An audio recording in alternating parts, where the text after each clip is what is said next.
देखिए दोस्तों, सवाल है कि पूर्णांकों के निम्नलिखित युग्मों के एचसीएफ और एलसीएम ज्ञात कीजिए तथा इसकी जांच कीजिए कि दो संख्याओं का गुणनफल बराबर एचसीएफ गुणे एलसीएम है।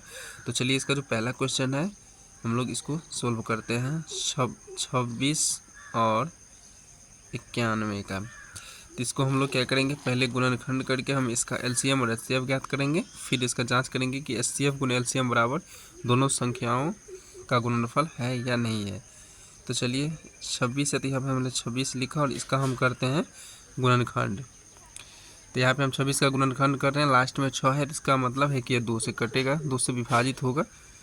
तो 2 1 कम 2, 2 तिया 6, 13 तो अभाज्य संख्या, अब इसमें लगेगा नहीं किसी संख्या से भाग 1 के अलावा, तो इसको हम ऐसे ही लिख देंगे 2 गुने 13। और फिर है 91 का। 91 का गुणनखंड करते हैं हम। यहाँ पे 1 है तो 2 से लगेगा नहीं, 9 1 10 है तो 3 से लगेगा नहीं, 4 से कट नहीं रहा, 0 और 5 नहीं है तो 5 से भी नहीं कटेगा, 6 से भी नहीं कट रहा, 7 से लगाए 91, 13 से कट रहा है ये, तो ये हो जाएगा 7 गुने 13। अब देखिए एचसीएफ हम कैसे निकालेंगे, यहीं पे लोग फंस जाते हैं, ज़्यादातर बच्चे गलती कर देते हैं। देखिए एचसीएफ निकालने के लिए आप सिर्फ को वही अंक लेना है जो कॉमन हो, मतलब जो दोनों में हो। जैसे कि 26 है तो इसके भी गुणनखंड में आना चाहिए, और 91 है इसके भी गुणनखंड में आना चाहिए। तो देखिए यहाँ पे 13 है और यहाँ भी 13 है। मान लेते हैं कि अगर ये भी नहीं रहता, यहाँ पे 2 है, 13 है, यहाँ पे 7 है, यहाँ पे कुछ और रहता, तो हम क्या करते, तो यहाँ पे तो मान लीजिए 13 से जैसे हम लगाए हैं, तो क्या हम इसको 1 से 13 में नहीं लगा सकते हैं, या फिर 13 से ही हम 13 को 1 से नहीं काट सकते हैं, तो मतलब कि 1 तो इसमें भी आएगा और फिर 1 इसमें भी आएगा, तो मतलब कि 1 इसमें भी कॉमन रहेगा और 1 इसमें भी कॉमन रहेगा। अगर कोई भी अंक नहीं मिल रहा है कॉमन, कुछ भी नहीं है कॉमन, तो एचसीएफ क्या हो जाएगा, 1 हो जाएगा।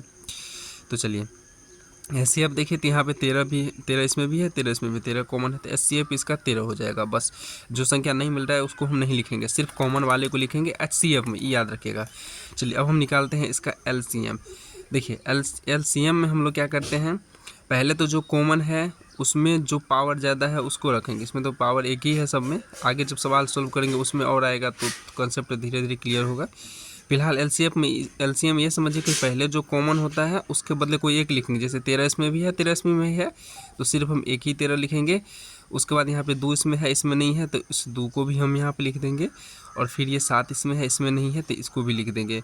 मतलब एलसीएम में वो होता है कि जो कॉमन है उसको भी लिखेंगे और बाद में जो कॉमन नहीं है उसको भी हम लिख लेंगे। अब यहाँ पे हम इसको गुना करेंगे, 13 दूना 26 होता है, और 26 को आप 7 से गुना कीजिएगा तो 182 आ जाएगा, तो इसका एलसीएम 182 हो गया।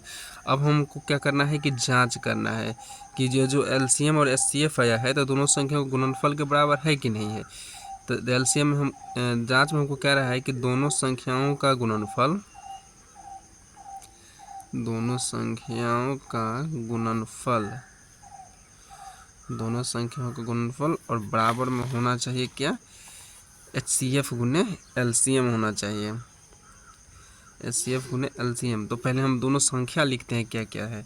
दोनों संख्या में एक संख्या है 26 है, दूसरा क्या है 91 है, बराबर में एचसीएफ कितना आया था हमको 13 आया था, और एलसीएम कितना आया था 182 आया था। अब इस दोनों को गुना करके देखिए क्या जो संख्या यहाँ आ रहा है वही संख्या यहाँ भी आ रहा है, अगर आएगा तो लिख देंगे हाँ ये जांच, मतलब ये सवाल सही है, एलसीएम गुने एचसीएफ। तो चलिए 26 को और 91 को गुना करते हैं, यहाँ पर लिखते हैं 91 और यहाँ लिखते हैं हम 26।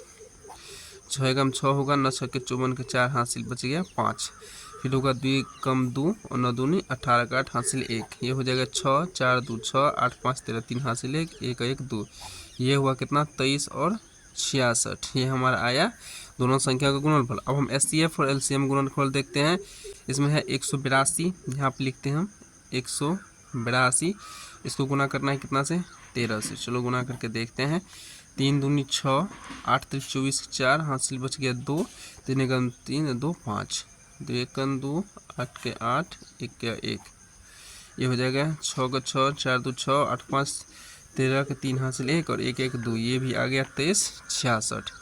तो ये हमारा देख सकते हैं कि बायां पक्ष बराबर दायां पक्ष हो चुका है, ये हमारा बायां पक्ष है, बायां पक्ष के बराबर क्या आ गया दायां पक्ष आ गया। इसका मतलब कि हमारा सवाल क्या था, सही था। इसी तरह से आप दूसरा सवाल भी बना सकते हैं। तो चलिए अब हम लोग दूसरा सवाल देखते हैं। 510 और 92 का हमको HCF और HCF ज्ञात करना है।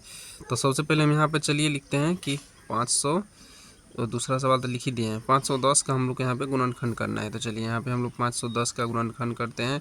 देखिए लास्ट में 0 है तो इसका मतलब है कि 2 से कटेगा ये, तो 2 दूनी 4 यहाँ पे काट देंगे तो बच जाएगा इसमें 1, 11 हो गया, 2 पंचे 10, फिर 1 बचा, फिर 2 पंचे 10 हो जाएगा। अब यहाँ पे 5 आया है लास्ट में, तो 2 से तो कटने वाला है नहीं। देखते हैं क्या बात, 3 से कटता है, 5 5 10 2 12, 3 से कट जाएगा। 3 से लगाते हैं, 3 8 24, फिर 1 बचा, ये हो गया 3 5 15। अब ये हो रहा है 8 5 13, 3 से भी नहीं कटेगा, तो यहाँ पे 5 है तो 5 से लगाएंगे, 5 से कम 5 बच गया 3, तो हो जाएगा कितना, 5 7 35। तो अब ये 17 अभाज्य संख्या है, अब ये तो कटेगा नहीं, तो यहाँ पे लिख देना है 2 गुने 3 गुने 5 गुने 17, ये इसका क्या हो गया, गुणनखंड हो गया। अब हम लोग यहाँ पे 92 का गुणनखंड करने वाले हैं। लास्ट में 2 है तो 2 से कटेगा, लगाएंगे कितना, 2 चौक के 8, बच गया 1, 2 6 के 12, फिर 6 है लास्ट में, तो ये फिर से 2 से कटेगा, 2 दूनी 4, 2 तिया 6। अब 23 है, 23 कौन सी संख्या है, अभाज्य संख्या है। अब इसमें 1 के अलावा कोनो संख्या से भागे नहीं लग रहा है, तो चलिए इसको ऐसे ही लिख दीजिए, ये हो जाएगा 2 गुने 23। अब यहाँ पे 2 2 बार है तो इसका पावर हम लिख देंगे 2 का पावर 2 गुना में 23, ठीक है।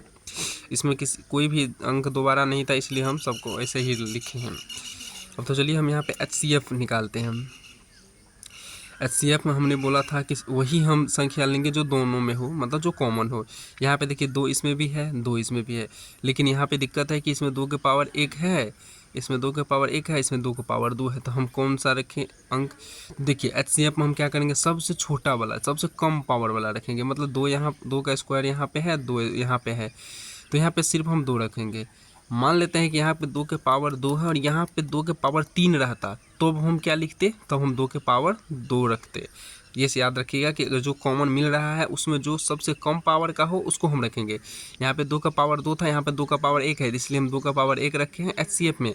और भी देखिए कोई भी अंक मिल रहा है, यहाँ पे 3 है, इसमें 3 नहीं है, इसमें 5 है, इसमें नहीं है, इसमें 17 है, इसमें नहीं है, अब इसमें 23 है, इसमें 23 नहीं है, तो कोई भी अंक हमको अब नहीं मिल रहा है। यहाँ पे HCF इसका क्या हो जाएगा, 2 हो जाएगा।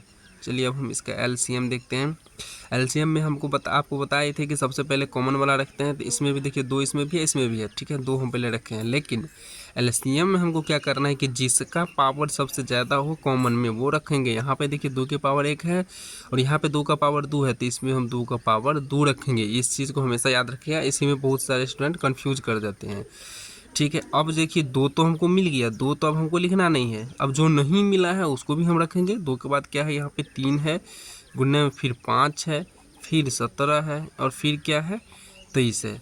अब हमको इस सभी को क्या करना है, गुना। 2 का पावर 2 है तो यहाँ पे हम 2 बार लिखेंगे, फिर 3 लिखेंगे, फिर 5 लिखेंगे, फिर 17 लिखेंगे, फिर 23 लिखेंगे। अब हमको करना है इस सभी का गुना। 2 दूनी 4 हो जाएगा, 4 तिया 12, 12 पंचे 60। अब 60 को 17 से यहाँ पे गुना करते हैं, 60 को यहाँ पे 17 से हम गुना करते हैं, ये हो जाएगा 0, 7 छक्के 42 को 2 हासिल हो जाएगा 4, ये हो गया फिर 0, ये हो जाएगा 6 एकम 6, ये हो जाएगा 0, 2 का 2, 6 4 10, 1020 यानी 1020 हुआ। अब हम इसको कितना से गुना करना है, हमें 23 से इसको करना है गुना। तो चलिए गुना करते हैं, 3 को 0 से गुना करेंगे तो 0, 3 दिन हो जाएगा 6, फिर ये हो जाएगा 0, ही हो जाएगा 3 एकम 3, 2 से गुना करें तो ये हो जाएगा 0, 2 दूनी 4, फिर ये हो जाएगा 0, 2 एकम 2, यहाँ पे लिखेंगे 0, ये तो 0 था तो ये रहेगा 6, ये रहेगा 4, ये रहेगा 3, ये रहेगा 2। तो हमारा आंसर कितना आया है, 23 0 कई ढाई सैकड़ा हज़ार 10,000 यानी 23,460, ये आया है हमारा LCM। अब हमको करना है यहाँ पे इसका क्या, जांच।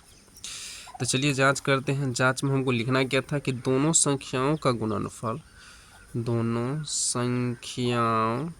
संख्याओं लिखिए देते हैं, संख्याओं का गुणनफल बराबर में क्या आना चाहिए, HCF गुने आना चाहिए LCM। तो दो संख्या क्या क्या था, पहला संख्या था कितना, 510 था, और कितना था, 92 था, यही दोनों संख्या था ना। तो दोनों संख्या का गुणनफल गुना करेंगे। इसके बाद HCF हमको कितना मिला है, HCF मिला है 2, और LCM कितना मिला है, 23 46 0। अब हम इस दोनों को भी गुना करेंगे, इस दोनों को भी गुना करेंगे, गुना करके देख लेते हैं कि कितना आता है। तो चलिए हम पहले 510 और 92 का हम गुना कर लेते हैं। यहाँ पे 510 और 92 का गुना करेंगे, 2 से 0 में तो हो जाएगा क्या 0, 2 ये कम 2 होगा और 2 पंचे 10 का 0 हासिल 1। 9 से गुना करेंगे 0 में तो ये 0 आएगा, 9 ये कम 9 आएगा, 9 पंचे 45 का 5 हासिल 4। जोड़ेंगे 0 होगा, ये 1 होगा, ये 9 होगा, ये 5 1 6 हो जाएगा, ये 4। कितना आया हमको 46,910। अब क्या इसको गुना करने पाएगा? यहाँ पे एक ही अंक है तो ऐसे भी गुना कर सकते हैं। 2 को गुना करें 0 से तो क्या हो जाएगा, यहाँ पे 0 होगा। 2 को गुना करेंगे 6 से, 10 के 12 को 2 हासिल 1 आएगा। तो यहाँ पे कहीं गलती हो रहा है कि यहाँ पे गलती क्या है, 2 को 0 से गुना किया तो 0, 2 को गुना करेंगे 1 से तो 2 ना होगा, तो यहाँ पे 2 आएगा ना, तो यहाँ पे भी 2 आएगा। अब देखिए 2 को गुना करेंगे 6 से, 6 दूनी 12 को 2 हासिल 1, 2 चौका 8, 1 9, 2 3 6 और 2 दूनी 4, मिल गया 46,920। 46,920 यहाँ पे हम अंक लिखने में हम गलती कर दिए थे। चलिए तो आप देख सकते हैं कि हमारा बायां पक्ष बराबर दायां पक्ष आ गया है, बायां पक्ष बराबर यहाँ पर दायां पक्ष आ चुका है। तो हम लिख देंगे हाँ ये हमारा गुणनफल या हमारा एलसीएम और एचसीएफ सही है। चलिए अगला क्वेश्चन हम लोग देखते हैं। देखिए यहाँ पे 336 और 54 है, ठीक है। तो हम यहाँ पे लिख लेते हैं पहले 336 का एलसीएम, चाहे 54 का भी आप पहले निकाल सकते हैं, कोई फ़र्क नहीं पड़ेगा आंसर में। जैसे 336 है तो 336 के यहाँ पर हमको करना है गुणनखंड, लिखते हैं 336 करते हैं गुणनखंड। देखिए लास्ट में 6 है, हम बताए थे कि 2 से कट जाएगा। चलिए 2 से लगाइए, 2 1 कम 2, फिर बचिए इसमें 1, 13 हो गया, तो 2 6 के 12, फिर 1 बचा तो ये होगा 16, 2 8 16, फिर 8 है तो फिर 2 से लगेगा, लास्ट में 8 है तो 2 8 16, 2 चौका 8 कट गया। फिर 2 से लगाओ, 2 चौका 8, 2 दूनी 4, फिर 2 से लगेगा 4, 2 1 कम 2, अब तो 2 से नहीं कटेगा क्योंकि यहाँ पे 1 आ गया। 3 से काटो, 2 1 3, 3 से कट रहा है, 3 7 1 7, अभाज्य संख्या है, अब तो लगेगा नहीं किसी भी अंक से भागते। 2 गुने 2 गुने 2 गुने 2, 4 को 2 1 2 3, 4 को 2 है 1 2 3 4 हो गया। अब क्या है अगला 3 है, गुना में 7 है। अब यहाँ पे इसको ऐसे लिख सकते हैं हम, 2 4 को है तो 2 का पावर 4 लिख सकते हैं, गुना में 3 लिख सकते हैं, गुना में 7, ठीक है। अब यहाँ पर चलिए लिखते हैं हम 54 का करते हैं गुणनखंड, यहीं पर कर लेते हैं। लास्ट में 4 है तो 2 से कटेगा, 2 दूनी 4, बच गया 1 तो हो गया 14, तो 2 7 14, अब 2 से नहीं कटेगा, 7 2 9, 3 से कट रहा है तो 3 9 27, अब ये 3 3 9 कट गया, ये हो जाएगा 2 गुने 3 गुने 3 गुने 3, 3 को 3 है तो इसको हम लिख सकते हैं कि 2 गुने 3 का पावर 3, इतना लिख सकते हैं ना। चलिए अब हम देखते हैं इसका एचसीएफ क्या होगा। एचसीएफ हम बताए थे कि जो दोनों में कॉमन हो हम उसी को लिखेंगे। यहाँ पर देखिए 2 भी कॉमन है, यानी कि 2 इसमें भी है 2 इसमें भी है, लेकिन हम बोले थे कि जो जिसका पावर सबसे कम होगा उसको हम एचसीएफ में रखते हैं। यहाँ पर देखिए 2 का पावर 4 है, यहाँ पे 2 का पावर 1 है, कुछ नहीं है तो 1 है, तो 2 का पावर हम 1 यही रखेंगे गुना। अब देखिए 3 इसमें भी है और 3 इसमें भी है, लेकिन यहाँ पे 3 का पावर 3 है, इसका यहाँ पे 3 का पावर 1 है, तो हम क्या रखेंगे 3 का पावर 1 रखेंगे। और भी कोई अंक मिल रहा है, इसमें 7 है और इसमें 7 नहीं है, तो यहाँ पे एचसीएफ हमारा कितना आ जाएगा 3 दूनी 6, तो एचसीएफ हमारा आ गया 6। अब हम निकालते हैं इसका एलसीएम। देखिए एलसीएम में सबसे पहले हम वही रखेंगे जो कॉमन हो, तो 2 यहाँ भी है 2 यहाँ भी है, तो इसमें ज़्यादा पावर वाला रखेंगे। यहाँ पे 2 का पावर 4 है, यहाँ पे 2 का पावर 1 है, तो हम रखेंगे 2 का पावर 4। फिर यहाँ पे देखिए 3 का पावर 3 है, यहाँ पे 3 का पावर 1 है, तो हम रखेंगे 3 का पावर 3। एलसीएम में हम उल्टा करते हैं एचसीएफ का। देखिए इसके बाद जो अब नहीं मिल रहा है उसको भी लिख देंगे, तो मिल नहीं रहा है क्या, यहाँ पे 7 है और इसमें 7 नहीं है, तो लिख देंगे यहाँ पे 7, और तो कोई अंक नहीं है। चलिए अब इसका हम करते हैं गुना। 2 का पावर 4 है, इसका मतलब होगा कि 2 है 4 बार, 1 2 3 4, 3 का पावर 3 है, इसका मतलब 3 है 3 बार, फिर गुना कर देंगे 7। अब इसको गुना कीजिए, 2 दूनी 4, 4 दूनी 8, 8 दूनी 16, 16 तिया 48, ठीक है। अब 48 को यहाँ पे 3 से गुना करना है, 8 3 24 के 4 हो गया, हासिल 2 हो गया, 4 तिया 12, 2 14 का 4 हासिल 1, 144 हो गया। 144 को आप फिर 3 से यहाँ गुना करेंगे, 4 तिया 12 2 हाथ से 1, 4 तिया 12, 13 3 हाथ से 1, 3 का 3 1 4, 432 हो गया। अब इसको गुना करेंगे 7 से, 7 दूनी 14 के 4 हाथ से 1, 7 तिया 21, 1 22 का 2 हासिल 2, 7 का 28, 2 30। ये हमारा एलसीएम कितना आ गया 30 24। तो ये हमारा एलसीएम आ गया। अब हम करेंगे इसका क्या जांच। तो यहाँ पे इसको पेज ऊपर करते हैं। अब यहाँ पर हम लिखते हैं जांच। चलिए जांच करते हैं। जांच हमको क्या करना है कि दोनों संख्याओं का गुणनफल, दोनों संख्याओं का गुणनफल और क्या होगा HCF गुणने में क्या होना चाहिए हमारा एलसीएम होना चाहिए। तो चलिए दोनों संख्या को लिखते हैं। दोनों संख्या क्या क्या था 336 था और क्या था और 54 था, बराबर HCF कितना आया है हमारा 6 है और एलसीएम कितना है गुणने 30 24 हमारा एलसीएम है। यहाँ पे दोनों को बीच में गुना का चिन्ह रखेंगे, 6 गुने 30 34। चलिए गुना करते हैं। 336 को हम लोग गुना करते हैं 54 से, 6 चौके 24 के 4 हासिल बच गया 2, 4 तिया 12, 2 14 का 4 हासिल फिर 1, फिर 4 तिया 12 और 1 हो गया 13, 6 5 30 के 0 हासिल बच गया 3, 5 तिया 15, 3 18 का 8 हासिल 1, 5 तिया 15 और 1 16। जोड़ते हैं 4 4 8 3 11 के 1 हासिल 1, 6 1 7 1 8 और ये 8। इसका गुना करके हमको क्या आया है कि 18 1 4 4 इतना आया गुना करके। अब इसको गुना करो, 6 चौका 24 के 4 कितना हासिल हुआ 2, 6 दूनी 12, 2 14 का 4 हासिल आया 1, 6 को गुना करेंगे 0 से तो 0 हो गया और हासिल जो था 1 वो हम यहाँ पे लिख देंगे। फिर 6 त्रिक 18। अब देख सकते हैं कि 18,144 इधर भी आया है और 18,144 इधर भी आया है। तो हम यहाँ पे लिख सकते हैं ना कि बायां पक्ष बराबर हमारा दायां पक्ष आ चुका है, बायां पक्ष बराबर में हमारा है दायां पक्ष, मतलब कि ये दोनों संख्या का गुणनफल बराबर में हमारा HCF गुना LCM हो चुका है। तो देख सकते हैं इसका मतलब है कि हमारा LCM और HCF क्या था सही था। तो हमने इसमें प्रश्नावली 1.2 का दूसरा क्वेश्चन का फुल सोल्यूशन किए थे और अगले वीडियो में आपको प्रश्नावली 1.2 का तीसरा क्वेश्चन में जो फिर 3 क्वेश्चन है उसका फुल सोल्यूशन लेकर आएंगे। तो चलिए मिलते हैं फिर नेक्स्ट वीडियो में। धन्यवाद।